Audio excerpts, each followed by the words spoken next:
Morning మీద ఒక video చూసాను నేను అఘోరి గురించి. సో కొన్ని నిజాలు నేను బయట పెడతాను, బట్టబయలు చేస్తాను. నువ్వు ఇప్పటికైనా సరే నీ వేషధారణ తీసేసి అయితే శివుడినన్నా వదిలేయి, లేకపోతే వర్షినినన్నా వదిలేయి అని చెప్పేసి మీరు ఒక సెన్సేషన్ కామెంట్ చేయడం జరిగింది. రైట్, మీ దగ్గర ఉన్న ఆధారాలు ఏంటి? అసలు అఘోరి గురించి మీకు తెలిసినటువంటి నిజాలు ఏంటి? అండ్ మీరంత బహిరంగంగా అంటే మీరు ఆ వీడియో చేశారు, దాని తర్వాత మీకు ఏదైనా థ్రెట్ జరిగితే? ఏం జరిగినా కూడా ఏం పర్లేదు, ధర్మరక్షణ కోసం నిజంగా పోరాడే వాళ్ళని నమ్మాలి అని అడుగుతున్నాం. ధర్మరక్షణ పేరుతోటి, హిందువుల పేరుతోటి రిలీజియన్ అనే ఒక ఆలోచనని భుజాల పైన వేసుకొని సనాతన ధర్మాన్ని ఏదో రక్షిస్తున్నట్టు పీకి పొడి చేస్తున్నట్టు మాట్లాడుతూ అన్ని అడ్డమైన కథలు పడుతున్నారు. వీళ్ళు అఘోరీలు కాదు, వీళ్ళు ఘోరాలు చేసేటోళ్ళు. వీళ్ళకు ధర్మరక్షణ కాదు, ఆడోళ్లకు రక్షణ లేకుండా చేసే ఒక మృగాలు వీళ్ళు, మనిషి రూపంలో ఉన్న మృగాలు. లక్షల రూపాయలు దోచుకున్నటువంటి ప్రూఫ్లతో బయటకు వస్తా అని చెప్పినా బరాబర్ వస్తా. అదే విధంగా ఈ రోజు ఇంకొక అమ్మాయి రాధా అనే ఇంకొక అమ్మాయి బయటకు వచ్చింది, బాధితురాలు. నేను అందరికీ లవ్ యూలు చెప్తా, అందరికీ మిస్ యూలు చెప్తా అని చెప్పి ఇప్పుడు మళ్ళీ ప్రముఖ ఛానల్స్ లో అఘోరి, అదే మన పేరేం పేరు, అఘోరి కాదు, దరిద్రుడు శ్రీనివాస్, మళ్ళీ బయటకు వచ్చి మాట్లాడడం జరుగుతుంది. నేనేమంటున్నానంటే అందరికి లవ్ యూలు ఎట్లా చెప్తావు? నువ్వు దేవుని రూపంలో ఉన్నాను, నువ్వు ఒక అమ్మవారి తల్లిని అని చెప్తావు, నేను నా దేవుడు ఏమంటారు పరమశివుడు అని చెప్తావు, అందరికి లవ్ యూలు ఎందుకు చెప్తావు? నిన్ను పెళ్లి చేసుకుంటేనే రాదా అని అడుగుతుంది. ఏంది ఇవన్నీ? ఏంది అసలు అంటే కల్చర్ ని ఎక్కడ తీసుకుపోతున్నారు? ఈ రోజు ఒక చిన్న పిల్లలు ఎవరైతే ఉంటారో చిన్న పిల్లలకి ఏం మెసేజ్ ఇస్తుంది ఈమె? ఈ రోజు ఈ వర్షిని కూడా నాకు అర్థమైతలేదు. అసలు మన ఏమంటారు ఐపీసీ సెక్షన్స్, బిఎన్ఎస్ సెక్షన్స్ అవి మారాలి. 18 years కి మేజర్ అనే ఒక ఆలోచన అది తప్పు. ఎందుకంటే వీళ్ళు 18 years కి మేజర్లు అయితే లేరు. 18 సంవత్సరాలకు అడ్డమైన నిర్ణయాలు తీసుకుంటున్నారు, తల్లిదండ్రులను వదిలేసుకుంటున్నారు. 9 నెలలు మోసి కన్నా తల్లి కనబడతలేదు ఈ రోజు. ఏమంటారు తోడబుట్టిన అన్న కనబడతలేదు ఈ రోజు నీకు.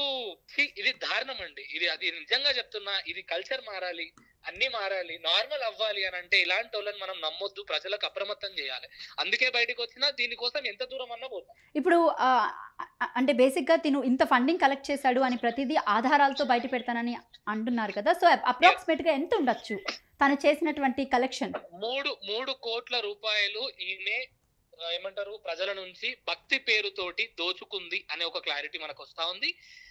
అదొక్కటే కాదు, ఈమె దగ్గరికి నార్మల్ గా ఈమె అంటే ఎట్లా జరుగుతుంది, ఆ మోసం ఎట్లా జరుగుతుంది నేను చెప్తా. కామన్ గా ఈమెకు ఫోన్లు చేయడము, ఎక్కడైనా కలవడము లాంటివి జరుగుతూ ఉంటాయి. జరిగినప్పుడు ఏమైతుంది అని అంటే నార్మల్ గా ఎవరైనా ఫోన్ చేయగానే ఫస్ట్ ఆడవాళ్ళ ఈమె ఓన్లీ ఆడవాళ్ళని మాత్రమే టార్గెట్ చేయట్లేదు, మొగోళ్ళని కూడా టార్గెట్ చేస్తుంది.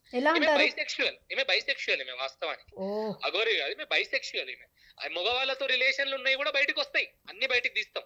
అయితే ఆడవారిని చాలా ఈజీగా పడేయగలుగుతుంది. ఒక మగవాడిని పడేయడం అంత ఈజీ కాదు, కానీ ఆడవాళ్ళని ఎందుకు ఈజీగా పడేయచ్చు అంటే ఎమోషనల్ గా ఒక ఆడబిడ్డకు ఫోన్ చేసి మాట్లాడితే వాళ్ళు ఎట్లా చూస్తున్నారు, ఈమెని ఒక దేవతలా చూస్తున్నారు. ఇంకా ఈమె ఒక దేవుడు అన్నట్టు చూస్తున్నారు.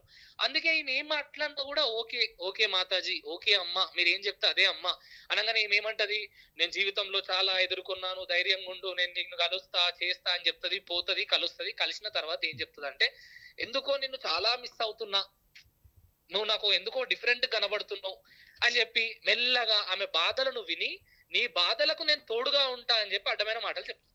ఇవన్నీ కూడా నాటకాలు, బూటకాలే, ఒక్కటి కూడా నిజం ఉండదు. తర్వాత మెల్లగా వాళ్ళు కూడా అవునా మాతాజీ, సరే మాతాజీ అది అని చెప్తారు. ఐ లవ్ యూ, నేను నీకు తాళి కడతా, ఇది కూడా దేవుడి చిత్తం అని చెప్తుంది. అంటే దేవుడు నిర్ణయించిండు కాబట్టి నేను నీకు తాళి కడుతున్నా అని చెప్తుంది. చెప్పి వీళ్ళు ఏమనుకుంటారు, సరే తాళి కడతా అంటున్నాడు, ఏదో దేవుడి నిర్ణయం అంటున్నాడు, నాకు మంచి జరుగుతుందేమో జీవితంలో, నా తల్లిదండ్రులు బాగుంటారేమో, నేను బాగుంటానేమో, నా భవిష్యత్తు బాగుంటదేమో అనుకొని ఆమె చేతిలో తాళి కట్టించుకుంటారు. వీళ్ళు గ్రౌండ్ లో ఎక్కడన్నా ఖాళీ ప్లేస్ కి తీసుకెళ్తుంది, ఆడ నైట్ అంతా కూర్చోబెట్టి మాట్లాడుతుంది. ఇవన్నీ జరిగినాయి, ఇవన్నీ నిజాలు. ఇప్పుడు రాధా అనే అమ్మాయి అడ్వకేట్. ఆమె అంటే ఈమె కేవలము అజ్ఞానులను మాత్రమే కాదు, మంచి చదువుకున్న వాళ్ళని కూడా వశపరుచుకునే ఆలోచన ఉన్నటువంటి ఒక మృగం. ఎట్లా వశపరుచుకుంటది అంటే ఎమోషనల్ గా, ఎంత జ్ఞానం ఉన్నా ఎమోషనల్ గా ఫూల్స్ అవుతారండి. అండ్ ఇంకో విషయం ఏంటంటే భక్తి, మోర్ ఓవర్ భక్తి, దేవుడి మీద భక్తి ఉంటే అది మితి మీరొద్దు, ఆ భక్తి కూడా కంట్రోల్ గా ఉండాలనేది ఒక మంచి సందేహం. ఈమె వల్ల ఒక మంచి సందేశం అది, ఈమె చేస్తున్న కథల వల్ల. చాలా మంది బాధితులు బయటకు వస్తారు. రాధా గారు, రైట్. వేదాంత్ గారు, నాకు ఒక్కటి క్లారిటీ ఇవ్వండి. ఇప్పుడు ఇలాంటి వాళ్ళు సమాజానికి నిజంగా చెప్పాలంటే చెడు అనే చెప్పుకోవచ్చు. కాకపోతే ఇలాంటి వాళ్ళని కానీ ఇలాంటి వాళ్ళని యూట్యూబ్ ఛానల్స్ కూడా ఇంటర్వ్యూస్ చేసి హైలైట్ చేయడం అనేది ఎంత వరకు కరెక్ట్ వాళ్ళ వ్యూవర్షిప్ కోసం? అంతే. టీఆర్పీ మంచిగా ఉంది, టీఆర్పీ మంచిగా ఉంటే ఏమైనా చేస్తారు కదా వాళ్ళు. ఓ వాట్ ఎవర్, బట్ వీళ్ళకి కూడా జ్ఞానం అనేది ఉండాలి కదా. యూట్యూబ్ ఛానల్స్ కూడా అంతో కొంత వాల్యూస్, మోరల్స్, ఎథిక్స్ అనేది ఉండాలి కదా. ఇప్పుడు ఇలాంటి వాళ్ళు మనం హైలైట్ చేయడం వల్ల వీళ్ళు దాన్ని ఏ విధంగా క్యాష్ చేసుకుంటున్నారు అనేది వీళ్ళు కూడా ఆలోచించుకోవాలి కదా అంటాను నేను.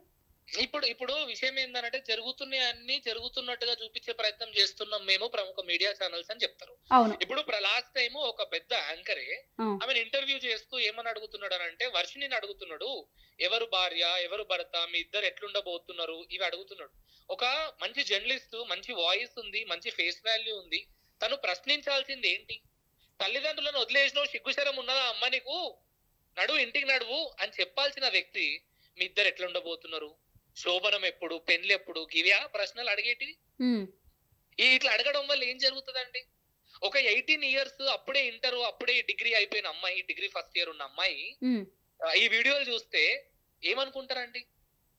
ఓకే, మనం ఇట్లా బయటికి వెళ్తే మేజర్ అయిన తర్వాత మనం అడిగేటోడు ఎవడు ఉండడు ఉమ్. అని అనుకోరా? ఉమ్. చిన్నప్పుడు తల్లిదండ్రులు మందలిస్తారండి, ఎన్నో విషయాలలో మందలిస్తారు. ఉమ్. అట్లా అని చెప్పి ప్రేమ లేదని అనుకోవడం కరెక్టేనా? ఉమ్. చిన్నపిల్లలంతా ఏమైపోయింది, ఆడపిల్లలు అంటే నా ఇంట్లో నా తల్లి బాగా చూడదు. ఈమె చూడు వర్షిని ఏం చెప్తుంది, నాకు పీరియడ్స్ వచ్చినప్పుడు మంచిగా చూసుకున్నాడంట ఈ అఘోరి. బేసిక్ అసలు ఆ వర్డ్ ఏంటండి? చెప్పుకోవడానికి బాగోదు. ఏందండి, పీరియడ్స్ వస్తే మంచిగా చూసుకుంటే అది నిజమైన ప్రేమ అనుకొని పోయినావు. వాడు నాకు అర్థం అయితలేదు.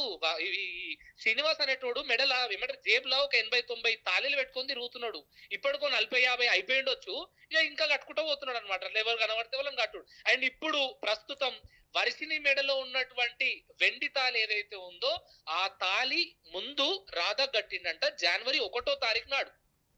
Okay. New year cake cut చేస్తా అని చెప్పి కలిసిండంట. ఓకే. కలిసి మెడల తాళి కడితే వాళ్ళ మామ, ఆ పాప మా తల్లికి, ఆ బిడ్డకు ఎవరైతే రాధా ఉందో ఆ బిడ్డకు తండ్రి లేడు, ఆ తల్లి లేదు, ఉమ్. తండ్రి ఒకటే ఉన్నట్టున్నాడు. ఉమ్. అరే తండ్రి లేడు, తల్లి ఒకటే, సింగిల్ పేరెంట్ కిడ్. ఉమ్. అక్కడ మామయ్య అడిగిందంటే ఏందా గోరి ఇట్లా కట్టడం అంటే, ఇదంతా కూడా దేవునికి సంబంధించింది, ఇదంతా ఏం లేదని చెప్పిందంట. ఆ వర్షి నీకు ఏం చేసిండు, అదే చేసిండు. ఉమ్.